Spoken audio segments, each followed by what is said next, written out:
dela.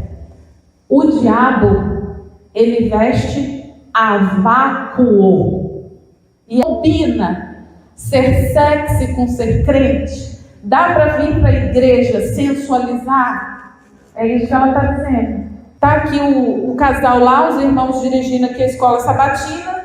Eu venho aqui com as crianças fazer a apresentação das crianças. Sou professora das crianças, mas eu fui embalada a vácuo. Mal consigo respirar dentro daquilo ali. E aí eu venho aqui, professora das crianças, chego diante aqui do irmão para fazer uma pergunta, para pegar um microfone, sei lá, para fazer o quê. E aí eu me debruço aqui sobre a mesa com aquela saia de costa para os irmãos. O que vocês acham? Vamos ser honestos, vamos ser honestos. O que vocês acham? Se alguém acha que está certo, que está tudo bem, pode falar também. Mas deixa eu falar, ele veio para a igreja, sentou aqui na frente para olhar o que está acontecendo aqui mesmo. Ele veio para olhar o que está sendo ministrado aqui.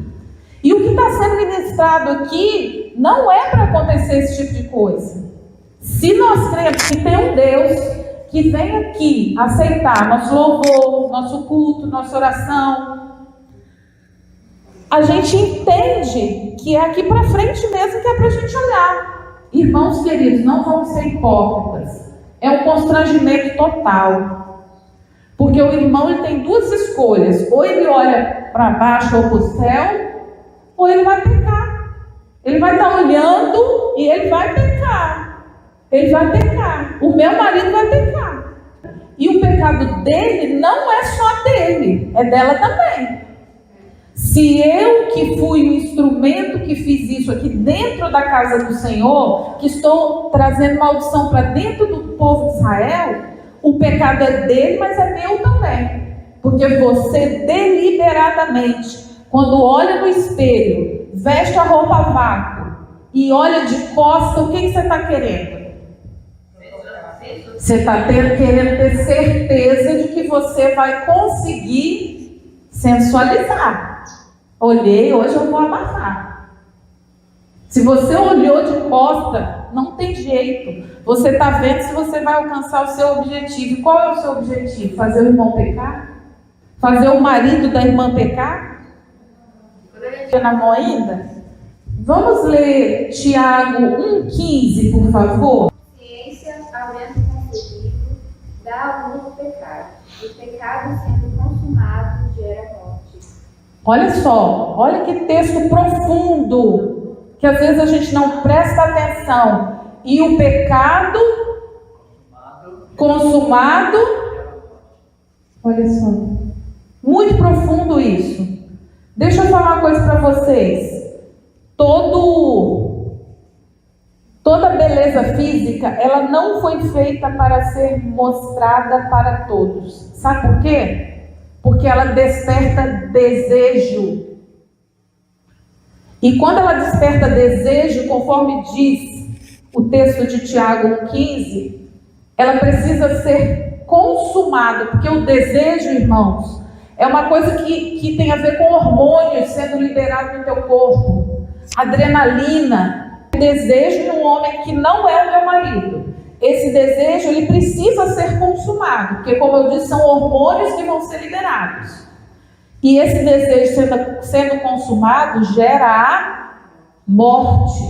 Irmãos, o pecado sempre gera morte. Sempre gera morte.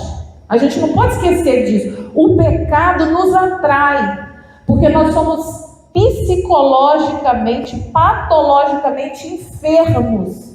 Desde o pecado que aconteceu no Éden. Então nós somos atraídos naturalmente pelo que é perigoso e mal. Nós temos uma atração pelo que é perigoso. A gente gosta de andar na beira da pirambeira, assim, ali onde quase está caindo. Porque isso libera adrenalina, são hormônios da flor da pele. Só que quando se consuma, gera a morte.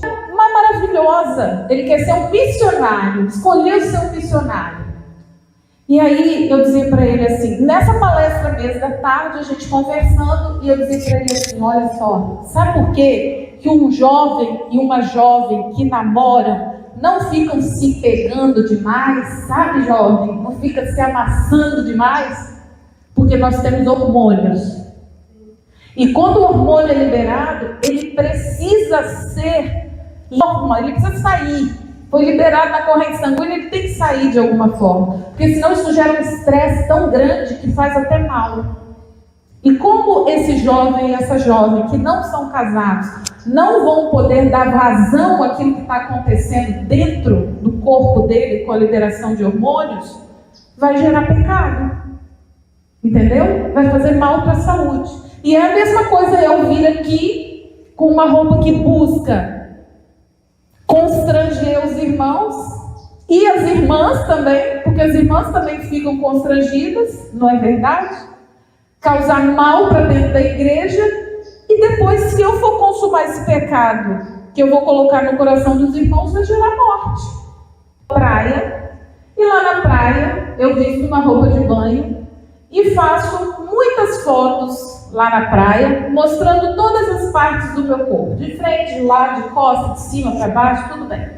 E aí eu vou lá na minha rede social e eu coloco todas essas fotos lá.